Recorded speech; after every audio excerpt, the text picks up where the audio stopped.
अस्सलाम वालेकुम जी।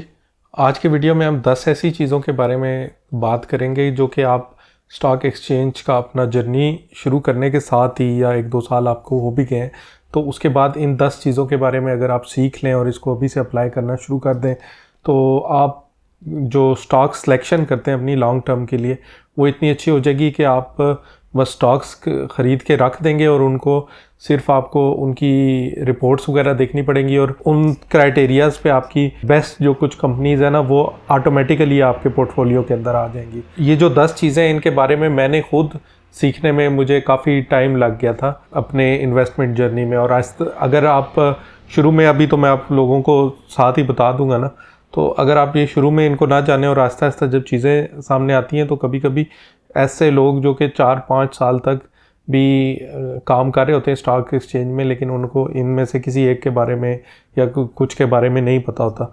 तो शुरू से ही अगर आप इनको सीख लेंगे और अपनी स्टॉक सिलेक्शन पे हर चीज़ को अप्लाई करना शुरू कर देंगे तो ऑटोमेटिकली आप ऐसी कंपनीज चूज़ करेंगे लॉन्ग टर्म के लिए जो कि एक तो प्रॉफिटेबल रहते हैं, डिविडेंड भी देती हैं, फिर इतनी वॉलीटिलिटी भी उनमें नहीं होती, तो ऑटोमेटिकली कुछ अच्छी कंपनीज आपके पोर्टफोलियो में आती रहेंगी। तो ये ज़्यादातर अप्लाई होता है लॉन्ग टर्म स्टॉक सिलेक्शन में, जहाँ पे आप कुछ स्टॉक्स ऐसे होते हैं जो कि आप परचेज़ करके लॉन्ग टर्म के लिए रख देते हैं और वो खुद ही ऑटोमेटिकली आपको फ़ायदा देते रहते हैं। या तो उनकी प्राइस बढ़ती रहती है या फिर प्राइस भी बढ़ती रहती है और डिविडेंड और बोनसेस भी वो बहुत अच्छी कंपनीज देती हैं। तो वो कुछ ऐसे स्टैट्स हैं और कुछ ऐसे कॉन्सेप्ट हैं जो कि आपको एज सुन एज आपका जो स्टॉक एक्सचेंज का जर्नी होता है ना वो आपको सीख लेने चाहिए। तो इसमें हर स्टैट के लिए आप थोड़ी सी मैं उसकी डिस्क्रिप्शन बता दूंगा, फिर ये बता दूंगा कि किसी ख़ास स्टॉक के लिए उसकी वैल्यू कहाँ से आपने उठानी है, फिर उसके बाद अगर वहाँ से वैल्यू उठा ली तो कौन सी गुड एंड बैड वैल्यूज़ हैं उस चीज़ के लिए। तो ये आपको एक दफ़ा पता लग जाएगा तो आपका जो स्टॉक सिलेक्शन है ना वो ऑलरेडी काफ़ी अच्छी हो जाएगी।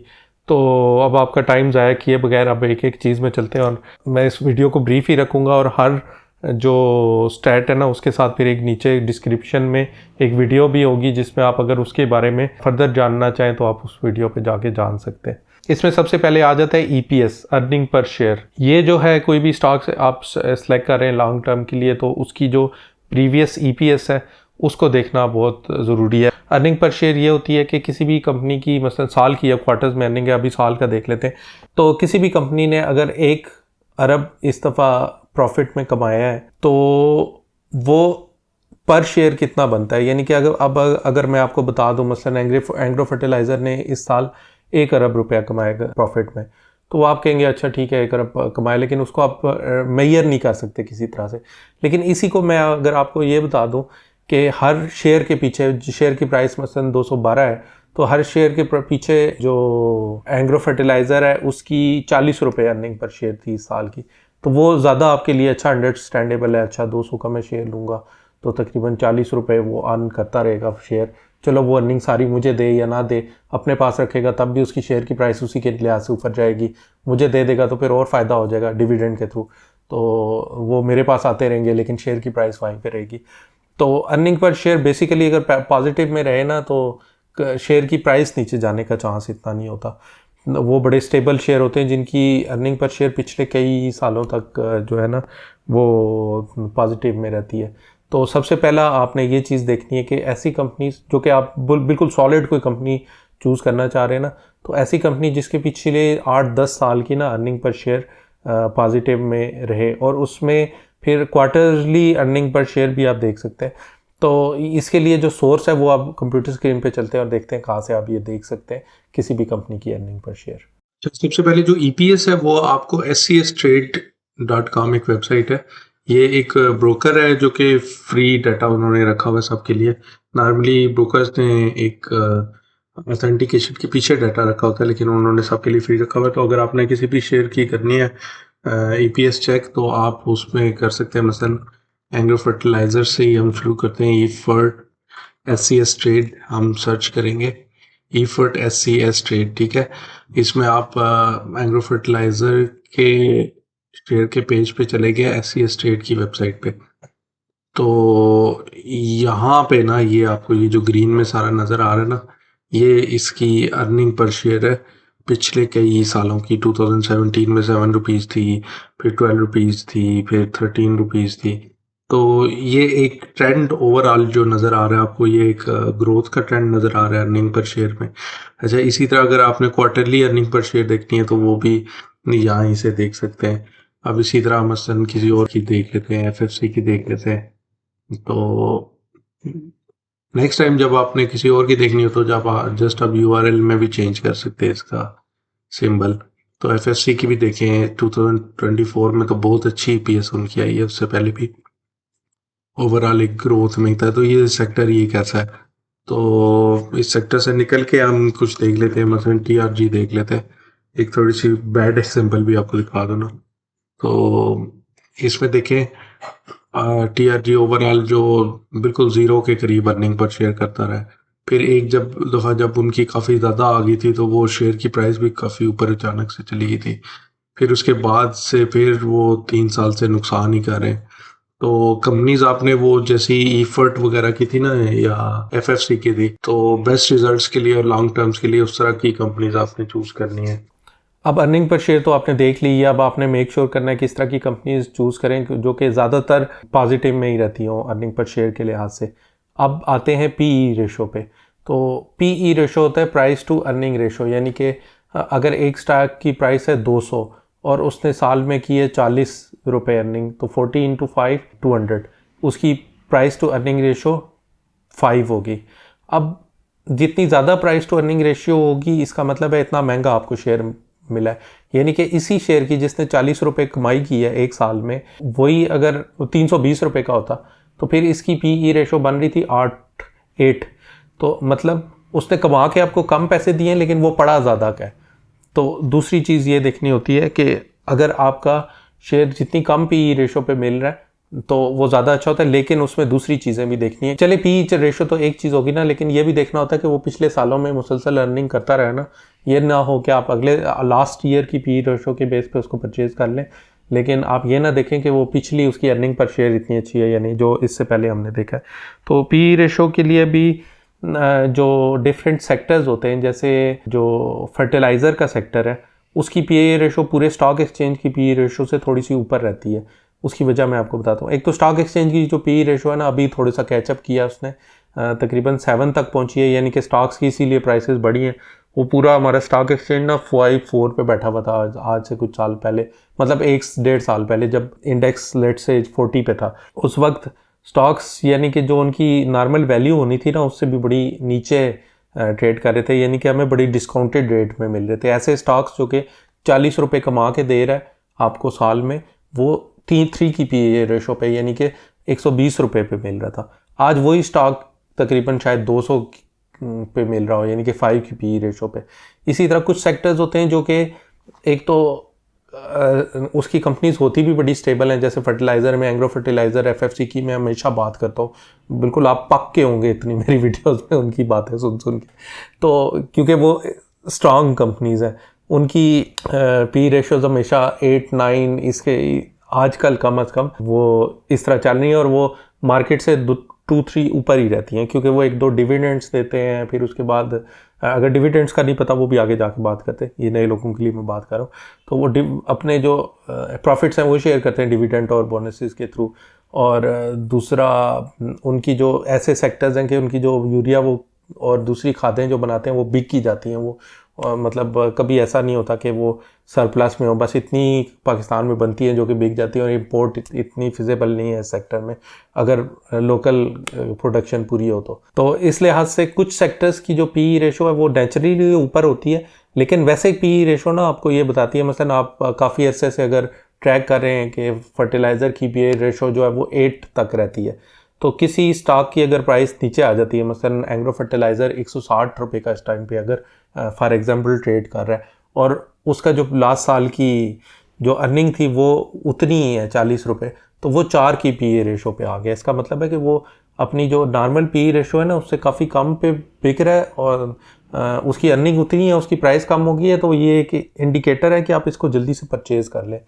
इसी तरह अगर वो उसकी किसी स्टॉक की हाइप करते करते वो बहुत ऊपर चला जाता है, मसलन फर्टिलाइज़र का स्टॉक, और वो 12 की पी रेशो पे बिकने लग जाता है, लेकिन उसकी सेक्टर की एवरेज जो है वो 9 है या 8 है, तो फिर आपको थोड़ा सा वहाँ पे रुकना पड़ेगा कि ये ज़्यादा हाइप ही बन गई है, ये इतनी इसकी अर्निंग पोटेंशियल अर्निंग्स इतनी बढ़ने वाली नहीं है, ये बिला वजह इतनी ऊपर चली गई, तो फिर आप थोड़ा सा रुक सकते हैं।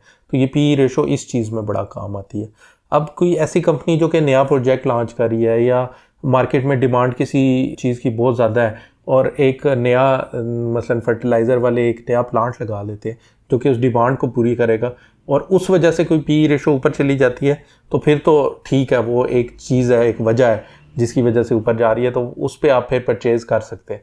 लेकिन अगर एक बिला वजह ऊपर जाई जा रही है और वो सिर्फ एक हाइप है, तो उसको आइडेंटिफाई करने में ये बड़ी मदद करती है। लेकिन फिर ये भी आपने नहीं देखना कि सारी चीज़ें भी इक्वल नहीं होती। मसलन एक सेक्टर की दो कंपनीज़ हैं जो कि इनकी नेचुरली आई रहती है क्योंकि वो डिविडेंड अच्छा देती हैं, तीसरी कंपनी है वो कमाती तो अच्छी है, अच्छा, लेकिन डिविडेंड वगैरह इतना अच्छा नहीं देती या कम शेयर करती है अपने प्रॉफिट्स वगैरह, या वैसे वॉलीटिलिटी उसकी जो इतनी स्टेबल कंपनी नहीं है, तो उसकी डेफिनेटली पी रेशो जो दूसरे दो उस सेक्टर की कंपनीज है उससे कम ही रहेगी। इसी तरह आप इंश्योरेंस में देख लें तो इंश्योरेंस की पी रेशो नॉर्मल जो स्टॉक एक्सचेंज की पी रेशो है उससे अक्सर थोड़ी सी इंश्योरेंस के स्टॉक में नीचे रहती है क्योंकि वो थोड़े से ज़्यादा नुकसान में रहते हैं, मैंने जो देखा है। तो इस तरह हर सेक्टर का देखना होता है, लेकिन पी रेशो जो प्राइस टू अर्निंग रेशो है ना, ये दूसरी चीज़ जो मैं आपको बता रहा हूँ, ये डिफरेंट स्टॉक्स की आपस में जो कंपैरिजन है ना, कौन सा स्टॉक हमें महंगा मिल रहा है और कौन सा सस्ता मिल रहा है, उसको एवेल्युएट करने के लिए एक फैक्टर है, यानी कि एक फैक्टर की तरह देखें। सारा कुछ इसी की बेस पे ना करें, आगे भी मैं कुछ चीज़ें बताऊंगा आपको, वो भी आपको ये प्राइस एवेल्युएट करने में कि ये प्राइस फेयर है यानी करती हैं काम अपना, लेकिन पी रेशो भी एक होती है। अच्छा, अब हम देख लेते हैं जाके कि कहाँ से आप ये प्राइस टू अर्निंग रेशो देख सकते हैं शेयर्स की। अच्छा, आप प्राइस टू अर्निंग रेशो के लिए भी आप यही करेंगे, मसलन ईफर्ट, एससीएस ट्रेड, यही एग्रो फर्टिलाइजर वाला, FFC, SC, price to earning ratio जो है वो यहाँ पे price to earning ratio P ratio 10.78x जो है ना, ये जो बिल्कुल लेटेस्ट इनकी अर्निंग होगी प्राइस को उस पर डिवाइड करके, तो ये हमने फाइंड आउट की भी है जो करंट प्राइस है।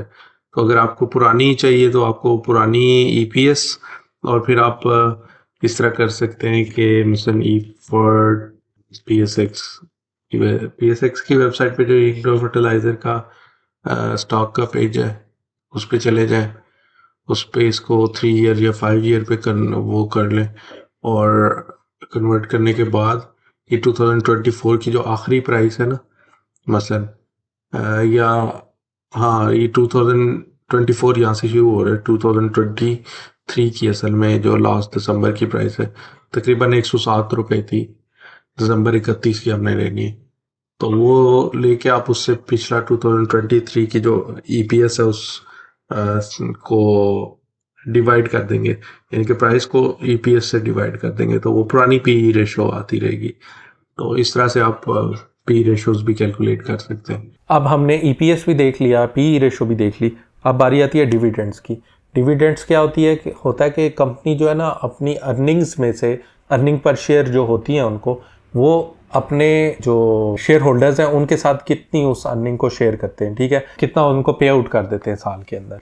और ये जो डिविडेंड्स हैं ये स्पेसिफिकली क्योंकि प्रॉफिट होता है वो आपके ट्रेडिंग अकाउंट में एज अ शेयर्स भी नहीं, आपके बैंक अकाउंट में एज अ प्रॉफिट ट्रांसफ़र होता है। मसलन एग्रो फर्टिलाइज़र ने इस साल में 40 रुपए की अर्निंग की, ये मिसाल के तौर पर मैं बता रहा हूँ, तो वो क्या करेंगे कि वो आपको उसमें से कुछ हिस्सा आपको ट्रांसफ़र कर देंगे।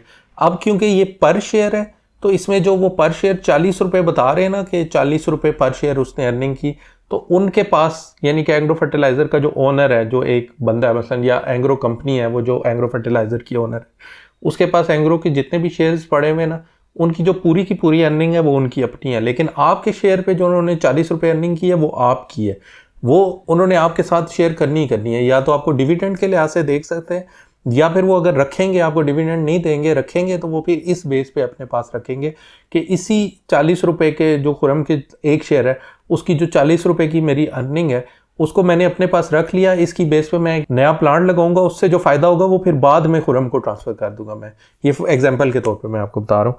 तो वो जो अर्निंग होती है वो उन्होंने आपको देनी होती है, लेकिन कुछ कंपनीज होती हैं वो सालों तक नहीं देती, और कुछ कंपनीज होती हैं हर क्वार्टर टू क्वार्टर दे रही होती हैं, और कुछ ये होती हैं कि उनका ये होता है कि वो इतने परसेंट हम देते रहेंगे और इतने परसेंट हम अपनी ऑपरेशंस के लिए, और वैसे अपने पास भी तो कैश होना चाहिए ना ताकि बिजनेस चलता रहे, तो वो अपने पास रख देंगे। तो अगर वो सारी की सारी उठा के दे देते हैं, मतलब 200 का शेयर है और उसने 40 रुपये पिछले साल में अर्निंग की है, तो उसकी शेयर की प्राइस क्या होनी चाहिए? 240 उसके मुताबिक, यानी कि 40 रुपये नए ऐड हुए हैं आगे उस शेयर की वैल्यू में। तो 40 रुपये अगर वो उठा के आपको दे देंगे तो फिर शेयर की प्राइस नीचे आ जाएगी, 200 पे आ जाएगी। लेकिन अगर वो आपको 40 रुपये उठा के अकाउंट में नहीं देंगे ना, तो फिर शेयर की प्राइस 240 रहनी चाहिए। तो फिर जो कंपनीज नहीं भी देती हैं उसमें भी आपको फिक्रमंद होने की ज़रूरत नहीं है, क्योंकि वो एज अ कैश उनके पास पड़ा होता है, वो बाद में कभी री इन्वेस्ट कर देंगे, उससे ही आपको फ़ायदा हो जाएगा। तो जब वो कंपनीज नहीं भी देती तो उसके अगेंस्ट उनकी जो प्राइस में कैपिटल गेन आ रहा होता है ना, वो उसी की बेस पे आ रहा होता है। लेकिन जो दे देती हैं वो फिर और ज़्यादा अच्छा है कि जो बिज़नेस कमा रहा है साथ साथ आपको देता जा रहा है। अब आपकी मर्ज़ी है कि वो 40 रुपये आपको जो शेयर के अगेंस्ट अकाउंट में आए हैं उसका आप जाके 1-2 शेयर्स और परचेज़ कर लें या फिर उसको अपने पास रख लें। तो 40 रुपये तो मैं एग्जांपल दे रहा हूँ ना, मसलन 200 के शेयर्स हैं और 1000 शेयर्स आपको आपके पास पड़े हुए हैं और 40 रुपये आती है, तो वो 40,000 साल का आपको ट्रांसफ़र हो जाएगा। तो उस 40,000 के बेशक आप जाके और शेयर्स परचेज़ कर लें या फिर उस 40,000 को अपने चीज़ों में लगा लें। तो तीसरी चीज़ जो होती है डिविडेंड। तो डिविडेंड जो भी कंपनीज देती हैं ना, ज़्यादा डिविडेंड दे रही होती हैं, उनकी प्राइस भी उसी लिहाज से ज़रा ज़्यादा स्टेबल रह रही होती है। यानी कि लोग ये कहते हैं अच्छा ये तो एक तो अच्छा शेयर है, दूसरा जो कमाता है वो अपने शेयर होल्डर्स को दे भी देता है उनके हिस्से के पैसे। बेशक इसकी प्राइस थोड़ी सी, मतलब आज 200 रुपये का है, कल 160 पे भी चला जाता है, तो ये वैसे ही 40 रुपये इसने पर साल देने होते हैं। तो अर्निंग तो हमारी हो रही है, कास्ट तो आहिस्ता आहिस्ता हर साल इसकी कम होती जा रही है क्योंकि ये हमें अकाउंट में भी पैसे दे रहा है। तो चाहे इसकी प्राइस थोड़ी नीचे भी जाती जाए तो हम पैनिक करके इसको बेचेंगे नहीं। तो फिर जब पैनिक लोग नहीं करते और सारे बेचने के लिए मार्केट में भी नहीं आते, यानी कि फिर वो जो सप्लाई और डिमांड के लिहाज से उसकी सप्लाई बढ़ती नहीं है मार्केट पे, तो फिर उसकी प्राइस भी ऊपर ही रहती है। इवन जो मुश्किल टाइम्स होते हैं उनमें भी इस तरह की शेयर्स बड़े सॉलिड रहते हैं। तो तीसरी चीज़ आपने ये भी देख सकते हैं। अच्छा, इसके लिए भी देखते हैं कि कहाँ से आप जाके देख सकते हैं कि कौन सा शेयर कितना डिविडेंड देता है। अच्छा, डिविडेंड्स चेक करने के लिए आपने ये जो हम PSX की वेबसाइट पे चले गए थे ना, इसके लिए एग्रो फर्टिलाइजर के लिए मसलन, तो यहाँ पे एक पे आउट्स का पोर्शन है। ये जो डी होता है ना, डी का मतलब है डिविडेंड, और यहाँ पे बी हो तो बी का मतलब होता है बोनस। तो February 10, 2025 में 80% डिविडेंड दिया एग्रो फर्टिलाइजर ने। और ये कब का डिविडेंड था? ये लास्ट क्वार्टर का डिविडेंड था पिछले साल के, यानी कि 31/12/2024 ईयर पूरा यहाँ पे एंड हो रहा था। उसे पिछले क्वार्टर का जो थर्ड क्वार्टर का था यहाँ पे ये 25% दिया था। अच्छा, ये जो परसेंट होता है ना, ये भी शेयर की प्राइस का परसेंट नहीं होता, ये असल में 10 रुपीज़ का परसेंट होता है फेस वैल्यू का। ये face value of the share आप यहाँ पे SCS ट्रेड की वेबसाइट से किसी भी स्टॉक की देख सकते हैं। ये normally most of the stocks की 10 रुपीज़ होती है, लेकिन कुछ ऐसे स्टॉक्स हैं जिसकी 2 रुपीज़ भी हो सकती है, 1 रुपीज़ भी हो सकती है और 5 रुपीज़ भी हो सकती है। तो ये यूज़ हमेशा डिविडेंड को कैलकुलेट करते हुए ही होती है। तो मसलन आपने अगर 80% यहाँ पे लिखा हुआ है ना, तो आपने अगर देखना है कि 80% कितना है, तो ये आप इसकी प्राइस को नहीं लेंगे, आप यहाँ से आप इसका जाके फेस वैल्यू देखेंगे और उसका 80% करेंगे तो ये 8 रुपीज़ बनता है। इसी तरह 2.5 रुपीज़, 3 रुपीज़, और ये नॉर्मली फेस वैल्यू जैसा कि मैंने कहा है 10 रुपीज़ ही होती है। तो इस तरह से डिविडेंड्स आप देख सकते हैं मुख्तलिफ कंपनीज के। जैसे इसका देख लिया आपने, फिर FFC का पेज हम PSX पे देख सकते हैं। PSX इन्होंने भी यहाँ पे ये डिविडेंड्स 210%, 21 रुपये, यहाँ पे 10 रुपये, 5 या 5 रुपये। तो इस तरह से ये डिविडेंड ये भी देते रहे रेगुलर। लेकिन कुछ ऐसी कंपनीज होती हैं जो कि रेगुलर का डिविडेंड नहीं देती, जैसे TRG कर लेते हैं। TRG का शेयर ओपन किया हमने, खैर वो तो जा ही नुकसान में रहते, तो उन्होंने क्या डिविडेंड देना है। ये 4.4 रुपीज़ 2021 में दिया, फिर उससे पहले दिया ही नहीं। अप्रैल 2009 में 0.01%, वो ये तो पता नहीं 1 पैसा बनता है। अच्छा, इसमें ना जो डिविडेंड है वो तो था 10 रुपीज़ की परसेंटेज, लेकिन आपने इन्वेस्टेड वैल्यू की परसेंटेज करनी हो ना, कि मैंने 1 लाख रुपया इन्वेस्ट किया हुआ है तो उस पर मुझे कितना डिविडेंड मिलेगा। तो आप यहाँ से जो SCS ट्रेड की वेबसाइट है ना, मसलन एग्रो फर्टिलाइज़र के उस वाले पेज पे हम आ गए, तो वहाँ पे आके आप ये जो ग्राफ है ना, इससे आपको पता चल सकता है। इसमें जैसे 2023 में इन्होंने 20 रुपीज़ का डिविडेंड दिया था, जो कि डिविडेंड यील्ड जो थी वो आपकी इन्वेस्टेड वैल्यू का परसेंटेज होता है, या जो शेयर प्राइस है उसकी परसेंटेज होती है। शेयर प्राइस की जब इन्वेस्ट परसेंटेज होती है तो वो ज़ाहिर है आपकी जो टोटल इन्वेस्टेड वैल्यू है उसी की परसेंटेज बन जाती है, जो करंट वैल्यू है आपके स्टॉक्स की।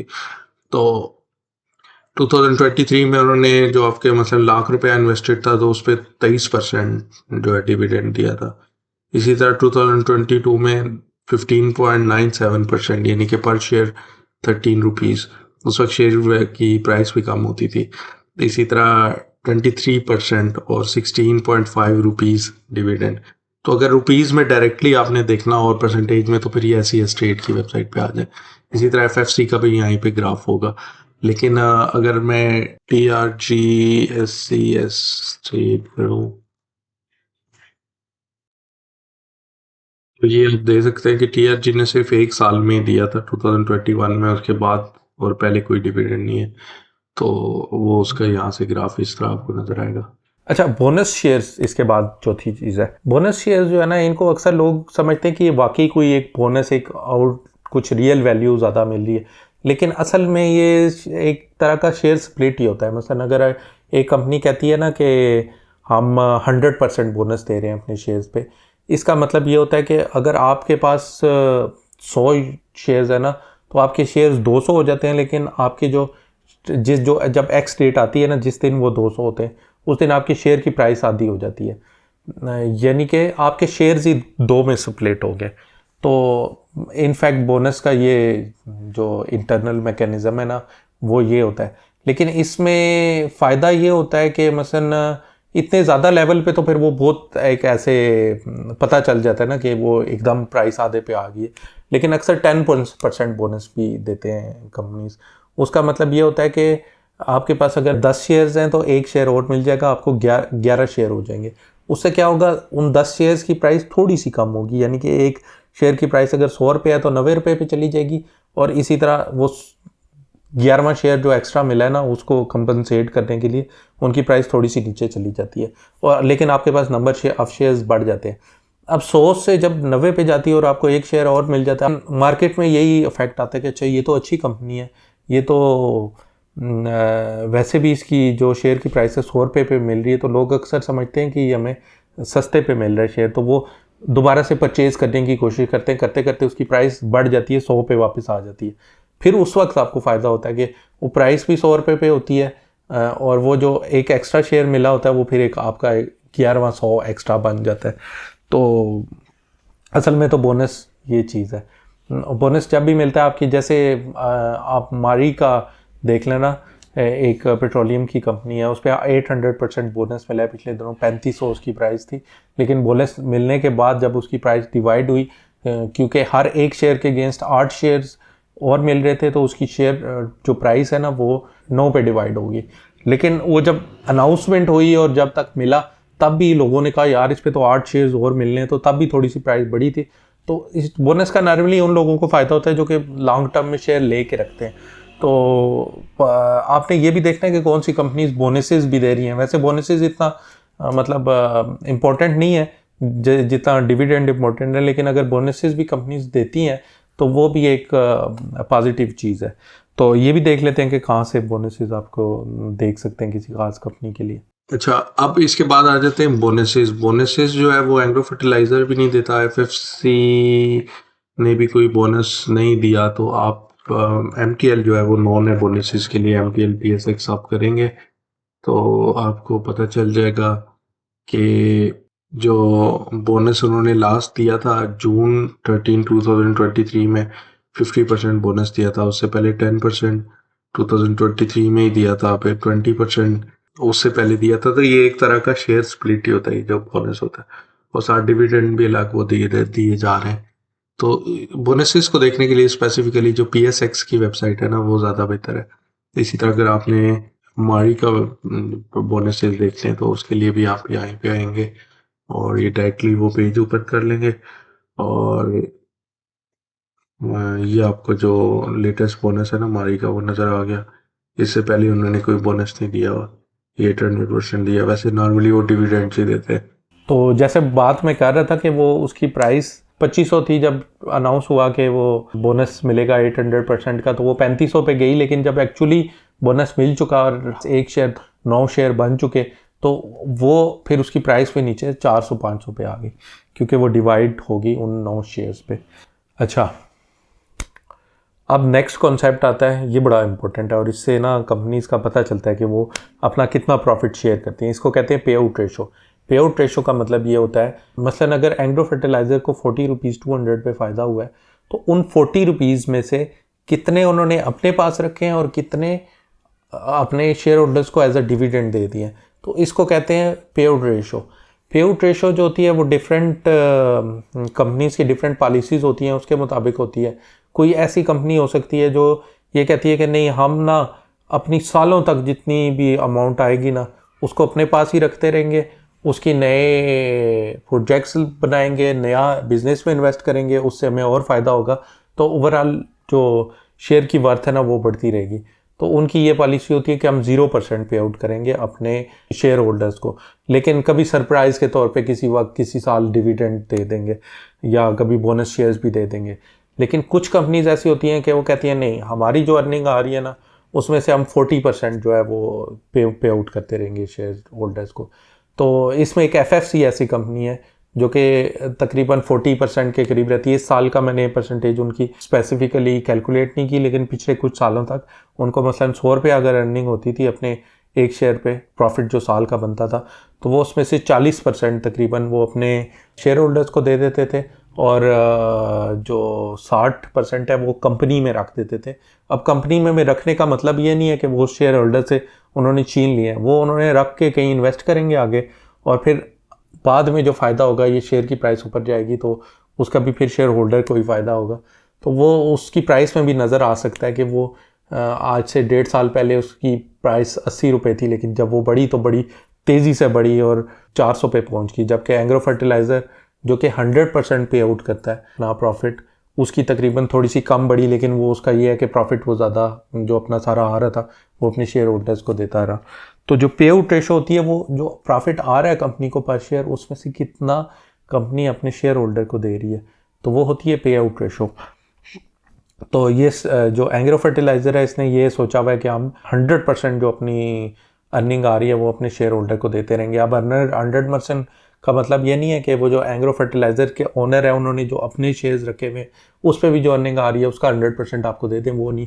आपके जो शेयर्स हैं उसमें जो आपका हिस्सा बनता है उस पर जितनी प्रॉफिट आता है, यानी कि पर शेयर अगर 40 रुपये आ रहा है तो आपके शेयर्स पे जो 40 रुपये आ रहा है वो आपका है, तो वो आपको मिल जाएगा। 100% उन्होंने क्यों रखा हुआ है कि जो फर्टिलाइज़र की इस वक्त डिमांड है वो पाकिस्तानी जितनी भी कंपनीज हैं वो पूरी कर रही हैं। हम इनको कोई और नया प्लांट लगाने की ज़रूरत नहीं है, या लगाएं भी तो शायद वो फर्टिलाइज़र इतनी बिके ना, या अगर लगाएंगे भी तो उसके लिए इतने पैसे चाहिए हों कि शायद वो इस प्रॉफिट को रख के ना कर सकें, उनको शायद कोई लोन वगैरह भी लेना पड़ जाए। तो उनको ज़रूरत नहीं है फ़िलहाल आपके पैसे अपने पास रखने की, या उन पैसों को रखने का कोई जवाज़ नहीं है। तो इसलिए उनका ये है कि उन्होंने 100% आपको दे देना है। ये मैं इसलिए बता रहा हूँ कि जो 100% देती हैं और जो 40% देती हैं पे आउट करती हैं प्रॉफिट का, वो उसमें ये नहीं है कि वो 40% वाले बुरे हैं या आपका पैसा खाना चाहते हैं, वो शायद कहीं और इन्वेस्ट करते हों आगे, जो कि फिर आपको बाद में फ़ायदा दे। लेकिन एक ऐसी कंपनी जो कि आप चाह रहे हैं कि नहीं, मुझे ना जो फ्यूचर है उसके लिए मैंने इतना नहीं सोचना, मैंने 5-6 साल तक ही पैसे रखने हैं, तो मुझे ऐसी कंपनीज में इन्वेस्ट करना है कि जो जितनी प्रॉफिट आता रहे ना वो मुझे देती रहे, और मैं बेशक फिर दोबारा उन्हीं में बेशक इन्वेस्ट कर लूँ, चलो अगले साल फिर जो आएगा उसके अगेंस्ट वो मुझे साथ साथ मिलता रहेगा। तो फिर आप उनको चूज़ करने में फिर इस तरह की कंपनीज चूज़ कर सकते हैं। और जो इस तरह की कंपनीज है ना 100%, 80%, 70%, इस तो बहुत रेयर होती हैं, तो उनकी फिर प्राइस भी बहुत कम फ्लैक्चुएट होती है। लेकिन फिर उसके लिए दूसरी शर्त यह है कि उसकी अर्निंग भी हर साल आ रही हो। मतलब एक कंपनी ने कमिटमेंट की भी है उसकी जो अर्निंग्स हैं वो 100% दे देंगे, लेकिन अब एक साल उन्होंने दे दिया, अब अगले साल वो नुकसान में चले गए, उनके पास तो फिर वो कैपिटल ही नहीं पड़ा होगा कि जहाँ से वो नुकसान पूरा करें, क्योंकि उनका जो रनिंग जो उनके पास पैसे थे उन्होंने सारे तो डिस्ट्रीब्यूट कर दिए। तो ये ज़्यादा जो स्ट्रॉन्ग कंपनीज होती हैं ना, जैसे एग्रो फर्टिलाइज़र वगैरह, वो काफ़ी स्ट्रॉन्ग कंपनी है, तो वो अपने शेयर होल्डर्स को ज़्यादा से ज़्यादा देती रहती है। तो ये मैं ये नहीं कह रहा एग्रो फर्टिलाइज़र या फौजी फर्टिलाइज़र, आप किसी भी कंपनी का जाके देख सकते हैं कि उनकी पॉलिसी क्या है। वो 100% अपना पे आउट करते हैं या 40% 50%, और आए देख लेते हैं कि कहाँ से जाके आपने ये चेक करनी है वैल्यूज। अच्छा, इसके बाद आती है पे आउट रेशियो। तो पे आउट रेशियो ये होती है क्या, मसलन उन्होंने 2023 में 19 रुपीज़ 23 पैसा अगर अर्न किए तो आपको कितने दिए, तो उन्होंने 106% उसका आपको पे कर दिया था। 2023 में उन्होंने 20 रुपये आपको दे दिए थे, यानी कि उन्होंने अर्निंग की थी 19 रुपये 23 पैसा के, और पुरानी कोई अर्निंग आपकी उन्होंने रखी भी होगी, वो मिला के आपको 100% से भी ज़्यादा अमाउंट पे कर दी। इसी तरह 2022 में जो उन्होंने पे आउट किया था 116%, यानी कि उन्होंने 2022 में 11 रुपीज़ 54 पैसा की अर्निंग की थी और 13 रुपीज़ उन्होंने आपको पे आउट कर दी। इसी तरह अगर पीछे जाते जाएं तो कहीं पे वो 100 से नीचे भी आए होंगे, जैसे 2019 में उन्होंने 93%, यानी कि 13 रुपीज़ आपको पे किए थे, लेकिन 2019 में जो उनकी अर्निंग थी वो 13.9 रुपीज़ थी। तो इस तरह उनके पास एक्स्ट्रा भी जो पहले से कैश पड़ा हुआ था, कभी वो नहीं के पे कर रहे थे, तो उसमें से आपको फिर वो 100% से भी ज़्यादा अर्निंग आपको पे करते। लेकिन इसी के मुकाबले में अगर हम FFC में चले जाएं और उसको देखें, तो उनका जो पे आउट रेशो है वो तकरीबन 2019 में 79% था, उसके बाद 47 और 40, मतलब 40 से 50 के दरमियान ही रहा है, जैसा कि हम बात भी कर रहे थे पहले। तो ये मसलन 15 रुपीज़ 49 पैसा जिन्होंने 2023 में दिए हैं, तो 2023 में इन्होंने 37 रुपये की अर्निंग की थी। अब जो बाकी पैसे आपके उन्होंने रख लिए हैं वो फ्यूचर ग्रोथ वगैरह के लिए, या फिर जो ऑपरेशनल एक्सपेंसेस हैं उनको पूरा करने के लिए। इसी तरह 2022 में 27 रुपये उनकी अर्निंग पर शेयर थी, और लेकिन उन्होंने जो आपको दिए थे वो 20 रुपीज़ 13 पैसा थे। इसमें से भी एक मेजर पोर्शन उन्होंने रख लिए, फ्यूचर कोई प्लांट लगाना होगा या किसी काम के लिए। तो इस तरह से डिफरेंट कंपनीज की डिफरेंट पॉलिसीज़ होती हैं। इसी तरह जैसे EPCL का देख लेते हैं। EPCL की जो पे आउट है वो शुरू में 19%, 2-3 साल उन्होंने रैंडमली जो है आपको ज़्यादा पे आउट कर दिया जितना भी आया। फिर 2024 में तो उनकी अर्निंग ही नहीं हुई, तो वो उन्होंने देना कैसे था। इसी तरह TRG जो है वो तो हमेशा से उनका 0% रहा है। अच्छा, इसमें हम देखते हैं जैसे नेशनल बैंक ऑफ पाकिस्तान है, ये गवर्नमेंट की ऑर्गेनाइजेशन है और वो इतनी ज़्यादा अर्निंग किए जा रहे, लेकिन और मुझे नहीं लगता उनको कोई ग्रोथ की इस तरह ज़रूरत होगी कहीं मतलब इन्वेस्ट करने की, लेकिन वो बड़े सालों से उनकी पॉलिसी है कि कोई भी मिनिमम सा डिविडेंड देते हैं, और पे आउट रेशो उनकी सिर्फ 2024 की 63% थी। उसके बाद बाकी ईयर्स में कोई उनकी पे आउट रेशो नहीं थी। तो कुछ कंपनीज ऐसी होती हैं जो कि बिला वजह भी आपके पैसे रख सकती हैं और बड़े अरसे तक। ये भी एक साइड है कि कुछ कंपनीज जो है ना बड़े अरसे तक अर्निंग कर रही हैं, लेकिन आपको उसका कोई फ़ायदा नहीं हो रहा। तो इस तरह की कंपनी से फिर बचना ही चाहिए मेरे ख्याल में। तो चलें अब चलते हैं छठी चीज़ पे। छठी चीज़ जो है वो beta value of a stock है। तो जो बीटा वैल्यू ऑफ स्टॉक होती है वो ये होती है कि जो मार्केट है, यानी कि मार्केट जिस लिहाज से ऊपर जा रही है उस लिहाज से शेयर किस तरह रिस्पॉन्ड कर रहा है। यानी कि मार्केट अगर किसी आसानी के टाइम, अच्छी न्यूज़ के वक्त अचानक से कुछ बढ़ती है 10%, तो शेयर उसके अगेंस्ट कितना बढ़ता है ऊपर। तो अगर 10% मार्केट बढ़ती है और शेयर उसके अगेंस्ट 20% ऊपर चला जाता है, और इसी तरह 10% अगर मार्केट गिरती है और शेयर उसके अगेंस्ट 20% नीचे चला जाता है, तो वो 200% पे उसको रिस्पॉन्ड कर रहा है, यानी कि उसकी जो बीटा वैल्यू है वो 2 है मार्केट के अगेंस्ट। इसी तरह अगर ऐसा शेयर जो कि मार्केट अगर 10% बढ़ती है तो वो 10% ही ऊपर जाता है, और मार्केट 10% नीचे जाती है तो वो 10% ही नीचे जाता है शेयर की प्राइस। तो ऐसे शेयर्स जो हैं वो ज़्यादा स्टेबल समझे जाते हैं, उनकी बीटा वैल्यू जो है वो 1 होती है। लेकिन कुछ ऐसे शेयर्स हैं जिनकी बीटा वैल्यू 1 से भी काफ़ी नीचे होती है, यानी कि उनको फ़र्क ही नहीं पड़ता कि मार्केट नीचे गिरी है या मार्केट ऊपर जा रही है। तो ये दो केस में हो सकता है, या तो एक बहुत ही थकी हुई कंपनी है जो कि हमेशा नुकसान किए जा रही है, तो वो मार्केट ऊपर भी जाएगी तो तब भी उसको फ़र्क नहीं पड़ेगा, तो वो मार्केट से बड़ी डिस्कनेक्टेड रहेगी। लेकिन ऐसी थकी हुई कंपनीज ना, फिर भी उनकी बीटा वैल्यू अक्सर ज़्यादा होती है, क्योंकि वो मार्केट पे लोगों को लगता है कि फिर ये मार्केट के बढ़ने की वजह से इसकी बढ़ जाएगी। लेकिन जो कुछ कंपनीज ऐसी होती हैं जो कि बड़ी स्टेबल होती हैं, इतनी स्टेबल होती हैं, फिर उनको ना मार्केट के गिरने से इतना फ़र्क नहीं पड़ता। तो मार्केट गिरती रहती है और उसकी प्राइस एक ख़ास डगर पे एक पे चलती रहती है। इसी तरह मार्केट बढ़ती भी है तो वो कंपनी जो है वो एक तो डिविडेंड दे रही होती है और उसका अपना ही एक वो होता है, तो वो मार्केट से डिस्कनेक्टेड चलती रहती है। तो इस तरह की एक कंपनी आप DCR कह सकते हैं, उसकी 1 से काफ़ी कम है बीटा वैल्यू, तो वो बड़ी स्टेबल कंपनी समझी जाती है। इसी तरह जितने भी डिविडेंड पेइंग स्टॉक्स हैं उनको इतना फ़र्क नहीं पड़ता प्राइस के नीचे जाने से, क्योंकि उसके जो शेयर होल्डर्स हैं वो डरते नहीं है कि ठीक है प्राइस नीचे चली भी गई तो क्या होगा, हमें तो साल का साल प्रॉफिट तो मिल रहा है एज अ डिविडेंड, तो वो इतनी टेंशन नहीं लेते।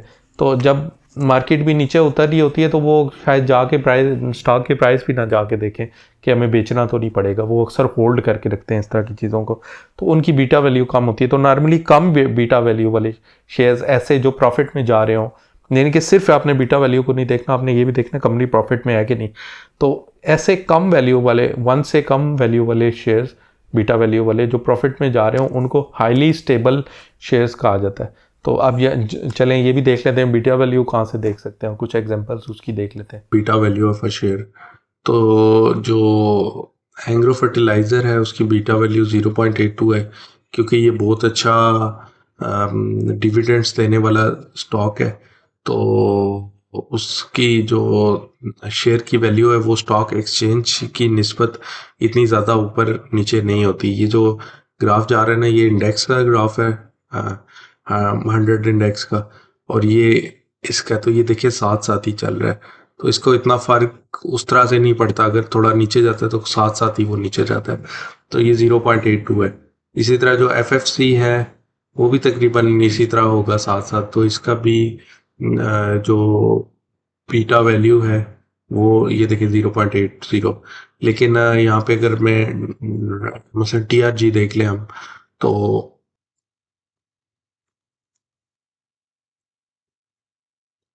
TRG की जो बीटा वैल्यू है 1 से भी ज़्यादा है, क्योंकि ये बहुत ज़्यादा फ्लक्चुएट करता है। यानी कि यहाँ पे ये देखे ना, थोड़ी सी स्टॉक एक्सचेंज नीचे आई उसकी निस्बत ये ठीक ठाक नीचे आ गया, थोड़ी सी बड़ी तो ये उसकी निस्बत ठीक ठाक बढ़ गया।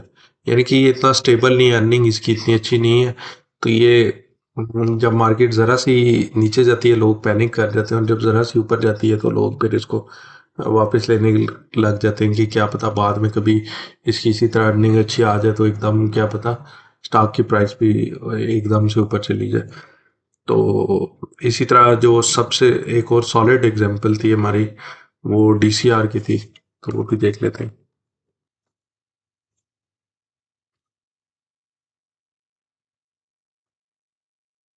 जो DCR की बीटा वैल्यू ना वो 0.29 है, यानी कि ये हाईली स्टेबल शेयर है। एक तो ये 0.29 से हमें पता चला, दूसरा इसका ये पता चला कि ये हमेशा पॉजिटिव में ही रही है इसकी EPS। अगर ये 0.29 और बिल्कुल नेगेटिव होता तो ये फिर हाईली अनस्टेबल होता, मतलब अपनी नेगेटिविटी की वजह से वो एक ही जगह पे रुका हुआ था। लेकिन यहाँ पे ये अपनी पॉजिटिविटी की वजह से इसकी अर्निंग पर शेयर इतनी कंसिस्टेंट आ रही है।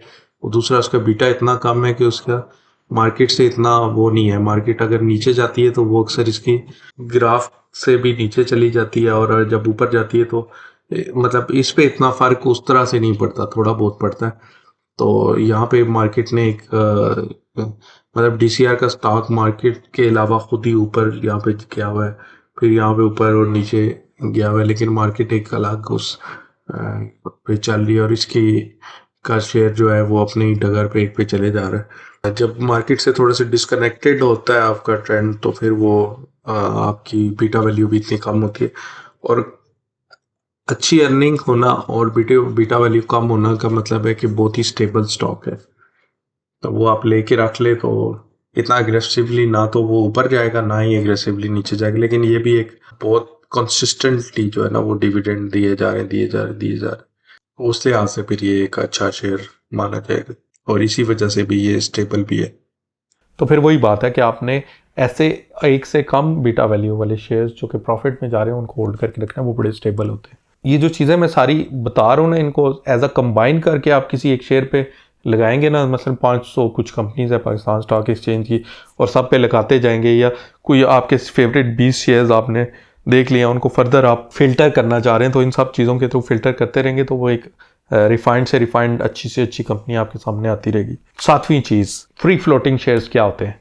यह भी कॉन्सेप्ट है। ये पहले स्टैट्स की बात हो रही थी, अभी कुछ कॉन्सेप्ट आएंगे, शायद आगे स्टैट्स वापस भी आ जाए। फ्री फ्लोटिंग शेयर्स मसलन एक कंपनी जब आईपीओ करती है, इनिशियल पब्लिक ऑफरिंग करती है, यानी कि एक कंपनी है उसकी टोटल वर्थ 2 बिलियन है, और 2 बिलियन की उनकी अपसाइड और सब कुछ मिला के, यानी कि उनके एसेट्स 1 बिलियन के पड़े हुए हैं, उनकी जो फ्यूचर सेल्स का की कैलकुलेशन है वो 1 बिलियन है, तो वो मिला के पूरी 2 बिलियन जो एक वर्थ है एक तरह से ना, मसलन आज उसको मैं परचेज करना चाहूँ पूरी कंपनी को तो 2 बिलियन की मिलेगी।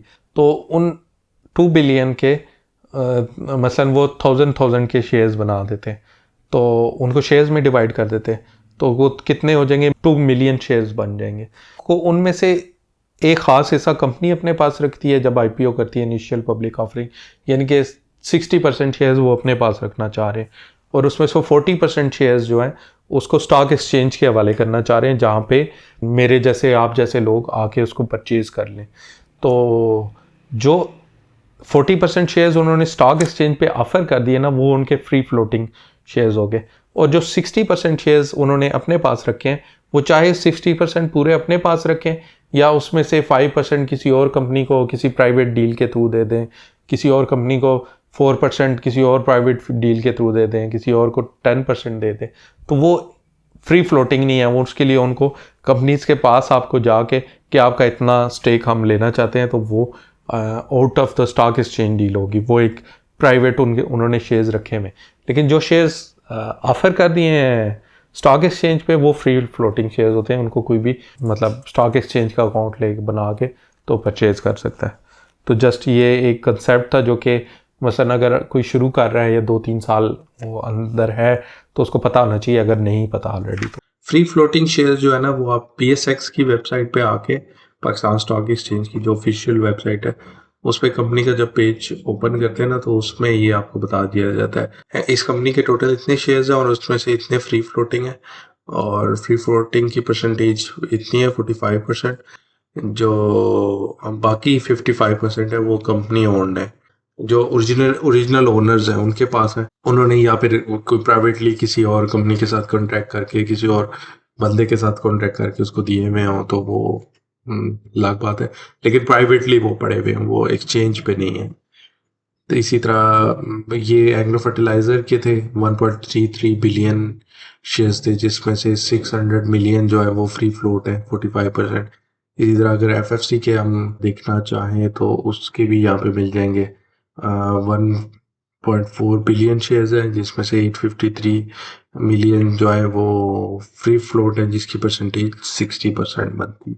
अच्छा, मार्केट कैपिटलाइजेशन भी यही चीज़ होती है। मसलन जो मैं 2 अरब कह रहा था कि कंपनी की 2 बिलियन जो वर्थ है शुरू में, वो उसकी एज अ मार्केट कैपिटलाइजेशन नहीं होती है। लेकिन जब कंपनी स्टॉक एक्सचेंज के ऊपर आ जाती हैं तो वो थोड़ा सा मेथड चेंज हो जाता है कि ओवरऑल आप वैसे नहीं देख रहे होते, आप वैसे देख रहे होते हैं कि इस कंपनी के जो 40% शेयर्स जो फ्लोट कर रहे हैं ना मार्केट पे, उसके मुताबिक आप देख रहे होते हैं कि उसमें मसलन अगर एक शेयर 10 रुपये का है और टोटल उनके जो शेयर्स जो फ्री फ्लोटिंग है और जो दूसरे हैं वो टोटल मिला के 1 मिलियन शेयर्स बनते हैं, तो उस 1 मिलियन को 10 रुपीज़ से मल्टीप्लाई करेंगे तो वो कितने बन जाएंगे? 10 मिलियन। तो वो जो 10 मिलियन है ना, वो एक कंपनी की एज अ वर्थ बन जाती है, यानी कि उसकी कैपिटलाइजेशन बन जाती है।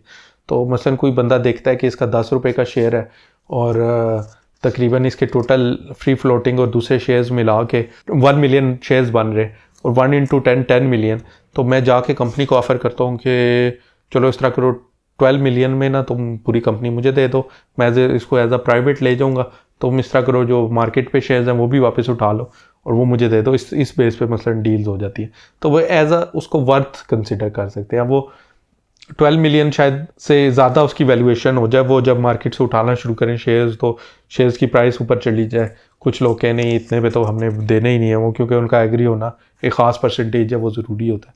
तो एंड में जब तक डील हो शायद उसकी कैपिटलाइजेशन या उसकी वर्थ जो है वो और ज़्यादा बढ़ जाए, लेकिन किसी स्पेसिफिक मोमेंट पे कोई ऐसी कंपनी जो ट्रेड कर रही है और उसको दूसरी कंपनी से कंपेयर करने के लिए उसकी कैपिटलाइजेशन या टोटल वर्थ जो होती है ना, उसको कैपिटलाइजेशन कहते हैं, और वो इस तरह कैलकुलेट होती है कि नंबर ऑफ़ शेयर्स इनटू उस शेयर की प्राइस, और नंबर ऑफ़ शेयर्स में फिर सारे फ्री फ्लोटिंग भी और जो उनके कंपनी के ओनर ने अपने पास रखे हुए वो शेयर भी। अच्छा, ये जो कैपिटलाइजेशन है ना, ये रोज़ाना की प्राइस के लिहाज से अपडेट होती रहती है। जो पाकिस्तान स्टॉक एक्सचेंज की वेबसाइट है वो जाके देख लेते हैं। मार्केट कैपिटलाइजेशन जो है ये आपकी जो शेयर्स हैं उसको मल्टीप्लाई करेंगे आप शेयर की वैल्यू से।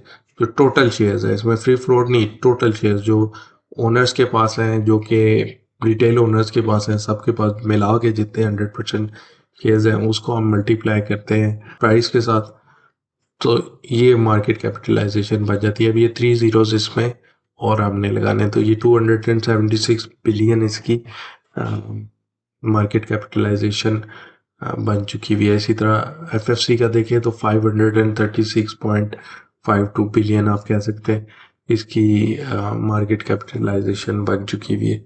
अच्छा, आगे अगला जो चीज़ आपने देखनी है वो book value of a share है। Book value of a share क्या होती है कि एक कंपनी के पास जितने भी एसेट्स पड़े हुए हैं और उनकी जितनी भी लाइबिलिटीज़, जितना भी उन्होंने कर्जा वगैरह लिया हुआ है, एसेट्स माइनस लाइबिलिटीज़, तो जो अमाउंट होती है ना उसको नंबर ऑफ़ शेयर्स पे जब डिवाइड करते हैं तो वो book value of a share बन जाती है। Book value of a company मसलन किस तरह बनती है कि कंपनी के जितने भी एसेट्स हैं, एक मसलन डबल रोटी बनाने वाली कंपनी है, उसका एक फैक्ट्री पिंडी में है, एक फैक्ट्री लाहौर में है, तो उन दोनों फैक्ट्रीज़ में जो ज़मीन की जगह है और जो उनकी मशीनें वो अगर आज बेचना चाहे तो कितने की बिकेंगी, उन सब की प्राइस, और अगर उन्होंने कोई कर्जा लिया हुआ है मसलन 1 करोड़ का कर्जा लिया हुआ है, तो उन सब की प्राइस मिला के मसलन बनती है 8 करोड़। 1 करोड़ का कर्जा लिया हुआ है तो वो 7 करोड़। अब 7 करोड़ जो बचे हैं वो उसकी बुक वैल्यू है कंपनी की, और उसको इस शेयर्स पे जब डिवाइड कर लेंगे तो वो बुक वैल्यू पर शेयर बन जाएगी। तो बुक वैल्यू क्यों कैलकुलेट की जाती है, इसका क्या फ़ायदा होता है कि मसलन एक शेयर है जो इस वक्त 10 रुपये पे ट्रेड हो रहा है, लेकिन जो उसके पास एसेट्स पड़े हुए हैं लाइबिलिटीज़ को माइनस करके, यानी कि उसके कर्जे को माइनस करके जो एसेट्स उसके पास पड़े हुए हैं, उनको जब आप नंबर ऑफ़ शेयर्स पे डिवाइड करते हैं तो उसकी 13 वैल्यू आती है। तो कंपनी अपने शेयर होल्डर्स को ये कह सकती है कि देखो हमारी जो सेल्स बेशक नीचे जा रही हैं इस टाइम पे, लेकिन हमारे पास जो इस टाइम पे एसेट्स हैं वही इतने पड़े हुए हैं कि उन सब को बेचें तो शेयर की प्राइस 13 रुपये बनती है। या आप खुद एक कंपनी की कभी सेल्स अगर कम हो रही है, नेगेटिव में नहीं लेकिन कम हो रही है, तो इसी से आप अंदाज़ा लगा सकते हैं कि उसकी जो टोटल वैल्यू है ना, जो चीज़ें बेच के वो आ जाएगी, वही एक उससे ऊपर होनी चाहिए। मसलन जो करंट शेयर प्राइस है उससे ऊपर होनी चाहिए, तो उसकी जो फ्यूचर सेल्स की वैल्यू है वो तो उसको मिलाएं तो ज़ाहिर है उससे और ज़्यादा ऊपर हो जाएगी शेयर की वैल्यू। तो वो एक तरह का बेस लाइन एवेल्यूएट करने के लिए ना, कि इस कंपनी के सिर्फ एसेट्स को ही देखें तो इसकी इतनी वैल्यू बनती है, तो ऊपर की वैल्यू फिर इसकी और ऊपर होती है। तो वो ये भी एक ऐसी चीज़ होती है जिसको और फैक्टर्स के साथ मिला के ये देखा जाता है कि इसकी जो मसलन एग्रो फर्टिलाइज़र की 200 अगर प्राइस है तो वो फेयर है या नहीं है। उसमें से 100 अगर बुक वैल्यू है और 100 उसकी फ्यूचर सेल्स की वजह से जो है, जो अपसाइड है उसकी वजह से बढ़ी हुई है, तो वो फिर उसकी जो नॉर्मल प्राइस है वो होनी चाहिए। लेकिन बुक वैल्यू में और कुछ भी नहीं आएगा। मसलन उसमें कंसिडर यही किया जाता है कि कंपनी को आज बंद कर दिया जाए तो फ्यूचर जो अपसाइड है ना सेल्स की, उसको नहीं कंसिडर किया जाता बुक वैल्यू में। तो वो भी देख लेते हैं कहाँ से देखी जा सकती है। जो book value of a share है वो अगर आप देखना चाहें कि कहाँ से आपको मिलेगी, वो यहाँ से आपको मिलेगी।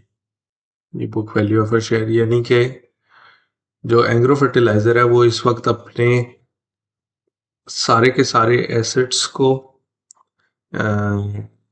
सेल कर दे और उसकी जो लाइबिलिटीज़ है उनको उसमें से माइनस कर दे, तो पर शेयर सिर्फ 29 रुपये उनके पास बचेंगे। इसी तरह एफएफसी जो है इसकी काफ़ी बेहतर है हालत उस लिहाज से, 172 रुपये बुक वैल्यू उसकी बनती है। और मसलन किसी को TRG वगैरह को हम देखेंगे तो वो तो बिल्कुल ही उसकी अच्छा सरप्राइजिंगली उसकी भी काफ़ी बुक वैल्यू अच्छी है, यानी कि अभी तक भी इतने नेगेटिव होने के बाद भी इनके एसेट्स फिलहाल बेहतर पड़े हुए हैं। 65 रुपीज़ बनती है, इसीलिए मेरे ख्याल है इतना नेगेटिव होने के बाद भी इस 65 से ऊपर 70 रुपीज़ जो है इसकी प्राइस है, वरना कि इसकी अगर ये स्ट्रेंथ ना होती तो काफ़ी इससे भी नीचे प्राइस चली जानी थी, ये जो नेगेटिव में जा रहा है। लेकिन लोगों को पता है कि सिर्फ इन्होंने एसेट्स ही अपने सेल कर दिए और अपने कर्जे वापस कर दिए, फिर भी पर शेयर 65 रुपये तो पड़े हैं, तो थोड़ी सी उसकी जो फ्यूचर ऑफ वैल्यू है कि क्या पता ये जहाँ पे जिस तरह इधर पॉजिटिव में गया था फिर आगे पॉजिटिव में चला जाए, तो उस वक्त तो इसकी प्राइस भी काफ़ी बढ़ जाती है, 200-300 पे चली जाती है शेयर की, तो उस वजह से लोगों ने फिर ये 70 रुपये पे लेके रखा हुआ है। तो ये भी याद रखिएगा कि ये एक फैक्टर है जो कि शेयर को की प्राइस को कैलकुलेट करने के लिए यूज़ होता है। ये अकेला बुक वैल्यू कुछ नहीं करता, और चीज़ों के साथ मिल के करता है। और फाइनली 10th, आज तो मैं भी थक गया हूँ, आप भी थके होंगे। डेब्ट्स टू एसेट्स रेशो, इससे आपको क्या पता चलता है?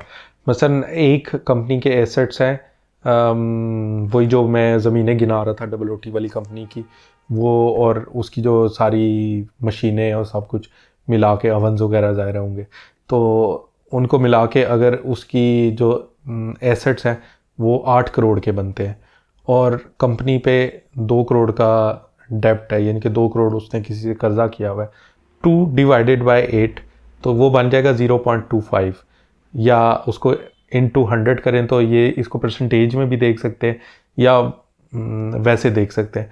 तो परसेंटेज में अगर देखें तो उसको मल्टीप्लाई बाय 100 दायरे करना पड़ेगा, तो 25% आएगा, ये 0.25।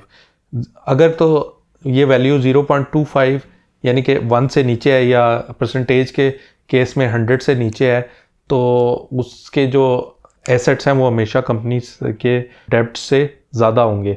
लेकिन अगर ये वैल्यू 1 से ऊपर चली जाती है, यानी कि उसने जो कर्जा लिया हुआ है वो 16 करोड़ है और उसके एसेट्स 8 करोड़ है, तो ये डेब्ट टू एसेट्स रेशो 2 हो जाएगी, या 200% हो जाएगी। इस तरह से ये देखने के लिए कि कंपनी कितनी डूबी हुई है। अब एक ऐसी कंपनी जिसके 8 करोड़ के एसेट्स हैं और 2 करोड़ उस पर कर्ज है, जो कि साथ साथ वो पे भी कर रहे हैं और वो पॉजिटिव में जा रही है, तो ऐसी कंपनी को लेते हुए हमें कोई मसला नहीं होना चाहिए। लेकिन एक ऐसी कंपनी जो प्रॉफिट भी दिखा रही है लेकिन उसके जो डेब्ट टू एसेट्स रेशो है या तो वो डेंजरसली क्लोज टू 100% है, या 100% से भी ज़्यादा है, तो फिर थोड़ी सी कंसर्निंग बात है कि ये किसी भी टाइम इस पर थोड़ा सा मुश्किल टाइम आया ना तो ये लटक जानी है। तो उसको इतने लॉन्ग टर्म में लेने से पहले 10 चीज़ें और सोचनी पड़ेंगी। लेकिन ऐसी कंपनी जिस पे 1-2 करोड़ यानी कि 0.25 या 0.1 या 0.2 इस तरह, या फिर परसेंटेज में 25%, 10% उनका डेब्ट और एसेट्स उसके, यानी कि 100% जो एसेट्स हैं उसके मुकाबले में 25%, 10% अगर उस पर डेब्ट है, तो फिर आप ज़रा ज़्यादा आसानी से उसको ले सकते हैं। तो ये भी देख लेते हैं कहाँ से जाके चेक होगा। अच्छा, अब डेब्ट्स टू एसेट्स रेशो आ जाती है, इसमें डेब्ट लॉन्ग डेब्ट टू एसेट रेशो है और एक टोटल डेब्ट टू एसेट रेशो है। एक तो ये लॉन्ग डेब्ट में लॉन्ग टर्म डेब्ट जो कि 4 साल 5 साल का होता है, जो टोटल होता है उसमें फिर वो भी इंक्लूडेड होता है, जो कि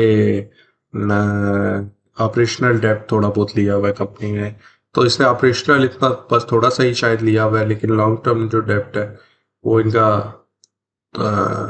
मैक्सिमम पोर्शन वही है, तो 16% जो है इसका डेब्ट है, तो वो काफ़ी मतलब बेहतर है कि अभी एसेट्स के मुकाबले में सिर्फ 16% उनका डेब्ट है।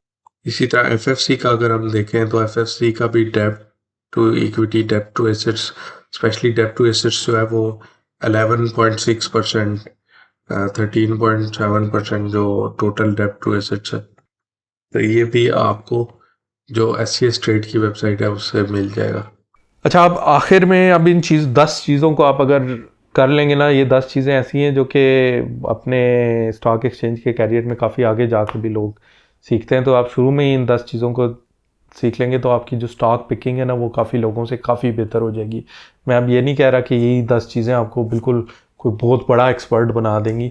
लर्निंग की ज़रूरत हर वक्त होती है, और चीज़ें भी अगर आप लर्न करते रहें साथ, तो वो भी फ़ायदा होगा। लेकिन ये 10 चीज़ें आप अगर शुरू में ही लर्न कर लेंगे तो आप बहुत अच्छे अच्छे स्टॉक्स पिक करने में एक्सपर्ट हो जाएंगे। और फिर इसके बाद जो कंपनीज़ के बिजनेसेस हैं, स्पेसिफिक सेक्टर्स की चीज़ें होती हैं कि इस सेक्टर में नेट प्रॉफिट कितना होता है, इस सेक्टर का रॉ मटेरियल कहाँ से आता है, इस सेक्टर की जो रॉ मटेरियल है वो इंपोर्ट होता है, इस सेक्टर की जो प्रोडक्ट्स हैं वो लोकली सेल होती हैं, बाहर सेल होती हैं। तो उन चीज़ों को, किसी का ख़ास बिज़नेस के बारे में जितना ज़्यादा आप सीखेंगे फिर उससे आपको इतना ज़्यादा नॉलेज बढ़ेगा। लेकिन ये 10 चीज़ें भी ओवरऑल मतलब कंपनीज़ को सिलेक्ट करने में, स्टॉक सेलेक्ट करने में आपको बड़ी मदद करेंगी। तो इसमें से जितनों की भी वीडियोस बनी हुई है, नीचे डिस्क्रिप्शन में मैं जो डिटेल्ड वीडियोस है हर चीज़ की, वो नीचे डिस्क्रिप्शन में मैं ऐड कर दूंगा। उसमें जाके फर्दर किसी कंसेप्ट को आप समझना चाहे वो समझ सकते हैं। इनमें से कुछ ऐसे होंगे जिनकी वीडियो पहले से नहीं बनी होगी, तो अगले दिनों में डेडिकेटेड वीडियोस भी उस कंसेप्ट की थोड़ी सी लंबी डिटेल में बना के रख दूंगा। फिर इसके अलावा किसी खास पॉइंट के बारे में आपका कोई क्वेश्चन हो तो वो आप नीचे कर सकते हैं। अच्छा, इस चैनल में पाकिस्तान स्टॉक एक्सचेंज के बारे में, म्यूचुअल फंड्स में इन्वेस्टमेंट के बारे में और पर्सनल फाइनेंस के बारे में मैं वीडियोस बनाता रहता हूँ। और ऐसी वीडियोस बनाता हूँ जिससे मेरी तो यही कोशिश होती है कि लोग ज़्यादा से ज़्यादा सीखें। तो आप इस चैनल को सब्सक्राइब कर लें अगर आपने वो वीडियोस देखनी है और उससे फ़ायदा उठाना है। तो वीडियो अच्छी लगी हो तो थम्स अप, लाइक को क्लिक कर लें और मिलते हैं अगली वीडियो में इंशाल्लाह।